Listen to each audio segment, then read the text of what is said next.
ñu ngi leen di jaajëfal bu baax a baax yéen ñiy seetaan suñu ay vidéo te abonné gu leen ñu ngi leen di ñaan ngeen abonné bu ngeen paree nag bu leen fàttee bës cloche de notification bi mooy tax bépp vidéo bu ñu mën a dugal YouTube envoyé leen ko ci seen téléphone ñu ngi leen di jaajëfal di leen ñaan ngeen wéy di abonné. man soxna Batoor mu Serigne Béthio moo woo média yi ngir am lu mu bëgg a yëgle ndax kat luy jot na te lu ëpp tuuru dama génnoon sànq ma jékki-jékki woote sama kër ndekete coow dafay am ndekete moom ñii nga xam ni ñoom la ñuy wax njabootu sëriñ bi muy góor ñi njabootu sëriñ Béthio góor ñi ñu mag ñi ci njiitalu ki ñu naan Fam Samb ñu koy woowee sëriñ Saliou Gueule Tapée ñoo ñëwoon tey sama kër gi nga xam ni fii la ma sëñ Béthio dël maag sama njaboot ma ne fi ñu ñëwoon fii ci kër gi ne dañu fiy dugg ñu ne leen soxna si nekku fi ñuy saaga ak a dóore muy moom ak rakkam yu góor yi nga xam ni ñoom ñoo féete mag ñoom ñëpp indi fi attroupement di proférer ay menaces ak di saaga ba di def ay menaces de mort xam naa nag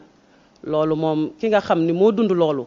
te dig taalube ne ci kër gi ma teg ko fi moom lañu fi fekk moom dina wax waaw dem nañu ba dóor ko waaw di leen wax ni nag lii day situation boo xam ni boobaag léegi mi ngi perdurer te mënta ñàkk nag ñu saisir qui de droit ndax Sénégal dañ koy wax naan réewum jàmm la état de droit la du nag lu neex waay def ba tax na boobaag léegi moom ñi ngi subir ay provocation yoo xam ni moom ñi ngi ne tekk waaw ñi ngi wax ay wax yu ñaaw jëmale ci soxna Aïda jëmale ci ñun te boobaag léegi ñi ngi ne tekk waaye nag lu ëpp tuuru ndax antécédents yi li jiitu mooy gannaaw bi sëriñ bi dogal yi am daaw ci le 7 mai 2019 avant Korité gi 2 mois après moins de 2 mois dañ ñoo woo di ñu laaj lan ku ne lan la yoreel sëñ Béthio fekk na ñun ñu ngi koy jooy ba tey ku ne loo yor ñu ne déetawaay ñu jékki-jékki fépp foo xam ni sëñ Béthio kër am na fa kër moom jël nañ ka fa sëriñ bi tegoon dàq ko génne ko ne ca kër ga di lëmbe te ñun kat ñi ngi toog boobaak léegi suñu kër yi ñu sëriñ Béthio may ndax may nañu kër fu ne fépp foo xam ni kërub sëñ Béthio la te ñun ñëpp ñu bokk ko dañ koo bàyyeek ñoom ñooy dugg ñooy génn nu mu leen neexee ñemewuñ faa dugg waaye nag li ëpp mooy nag ñu ñuy fekk suñu biir kër yi di ñu menacer di def ay menaces de mort ak ay violation de domicile ndax à Touba fi nga xam ne dañ ne foofu kat titre foncier Serigne Touba la ñu ne xaar ñu njëkkee foofu ba daaw fekk suñuy kër yi ñu Serigne bi jox tabaxal ñu ko dëkkal ñu fa depuis 2011 ñëpp xamee ñu fa ak sunu njaboot ñu dem fa dàq ña fa nekkoon dajji suñuy kër changer serrure yi dëkkal fa seeni nit ne duñu duggati ci kër ya ñu ne pat ñu ne déetawaay jamono jëlee ñu wool ma fi gendarmerie fii Madinatu Salaam kër gu mag gi ma dugg sama biir kër di nettoyer ñu ne damay provoquer may ñëw di way sama sëriñ ak ñuy jàng xasaayit ñu wool ma gendarmerie ma ni pat tey ñu groupe moom ki ñu naan Fam Samb ñu min naan sëñ Sall Gueule Tapée moom nee nañu mooy seenu kilifa mu taxaw fii ci buntu kër gi di dagg ay saaga ndey ànd kook ay rakkam ñuy génn ay arme blanche waaw loolu nag ma ni lu ëpp tuuru kon maa ngi interpeller l'état du Sénégal waaw di ci jiital président bi ak ñi nga xam mooy les autorités compétentes ndax lu ëpp tuuru te ñun kat dañoo am ak njaboot ak sëriñ bi te lépp li nga xam ni moom warlul na ko boppam def na ko waaw teg na lépp ci yoon waaye boobaak léegi ñi ngi ñuy wër ak di wër lu ñu am ak bëgg dal suñu kaw ci rek maanaam mbiri koppar mbiri xaalis fu xaalis ne fu kër ne ñu ngi koy wër waaw sonn nañu nag réew mi réewum yoon la waaw fii sëriñ bi dañoo booleek ay taalube te am na loo xam ni ñu sunub sëriñ soxna Aïda yare moom bëggul ñuy xuloo bëggul ñuy xeex ba rek démb ndeysaan mi ngi waxtaan ak ñun ndax saa su ne mi ngi ñuy soññu xam na ni ñu ngi ñuy provoqué waaye daf ñuy dalal waaw dem na ba ñu bu ñu leen doon tiim sax di leen wax lu ñaawal di leen ci ne leen tekk bu leen wuy à la provocation. waaye bu ñu demee nag ba paaka di génn ak di bëgg tëb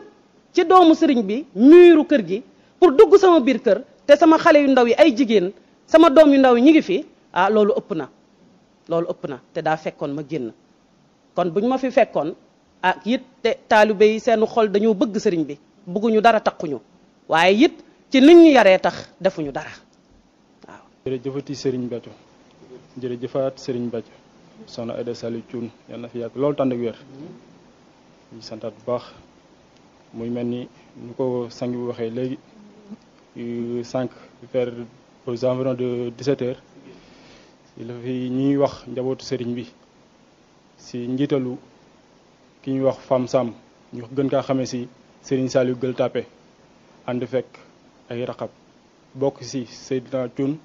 bokk si Serigne Khadim député bokk si Serigne Khadim Mbose bokk si Sall Midadi ak ñeneen ak seen benn garde corps bu àndaloon ak Serigne Saliou Gueule Tapée bi ñu ñëwee ñu laajte soxna si ma ñu leen soxna si nekku fi temps bi may wax ni soxna si nekku fi j'ai reçu des coups venant de Seydina Thioune ensuite bi may jàkkaarloo ñoom di wax ak ñoom comme kër gi dafa amoon ay jigéen bëggumoon jël risque ñu leen di gaañ après si la ñu commencé di saaga di insulter et des menaces de mort à notre égard à l'égard de toute la famille même qui sont logés ici dans la maison si loolu si la ñu génne arme blanche paaka di def ay menaces de mort ba bëggoon yëg fekk ñu si biir par la suite c'est la riposté sax c'est la ñu kii bi may naan damay woo gendarmerie c'est la ñu jël fuite daw dugg seen oto daw noonu la demee te c'est pas la première fois yónnee nañ fi ay ndaw di laajte soxna si man leen soxna si nekku fi un jour yónnee nañ fi ay ndaw def loolu lii nag ni ko soxna si waxee léegi daanaka c'est pas aujourd'hui que ça a commencé donc nag ñuy woo justice pour mu def luy rôlam ndax kat bu ko defulee dina jur leneen te boobaa kat bu ñu waxoon ni prévenir ñu leen waaw bu ñu wax ni prévenir ñu leen def nañu loo xam ne waruñu ko woon def on a reçu des menaces de mort et ils ont promis qu'ils vont revenir avec force même. Celui qui on appelle le khalife c'est Fam Sam plus connu sur le nom de Serigne Saliou Thioune Gueule Tapée. Ils ont promis de revenir avec force même. ñu ngi leen di jaajëfal di leen ñaan ngeen wéy di abonné